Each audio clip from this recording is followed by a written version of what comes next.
अस्सलाम वालेकुम। बहुत ही कॉमन मेडिसिन की वजह से लाखों लोग जो है वो कैंसर में मुब्तला हुए हैं, लेकिन ये बात किसी को पता नहीं। अच्छा, हमको सिखा रिया है।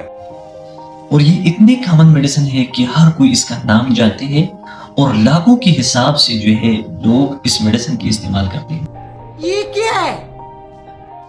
वो मेडिसिन है प्लाइजिल। प्लाइजिल के ओवरडोज या फ्रीक्वेंट डोज की वजह से जो है कैंसर हो सकता है। ये बात कैसे साबित हुई है? What?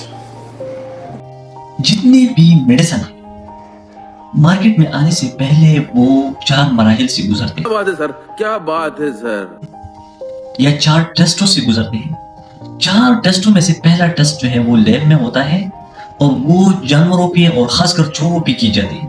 जोर जोर से बोल के लोगों को स्कीमें बता दे।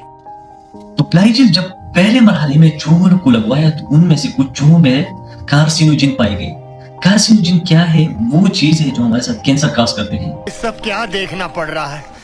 अच्छा है मैं अंधा हूँ। साइंसदानों ने ऑब्जर्व किया कि ये चूहों में जो कार्सिनोजिन पाई गई उनको डोज ज्यादा लगा है या जो है फ्रिक्वेंटली लगा है।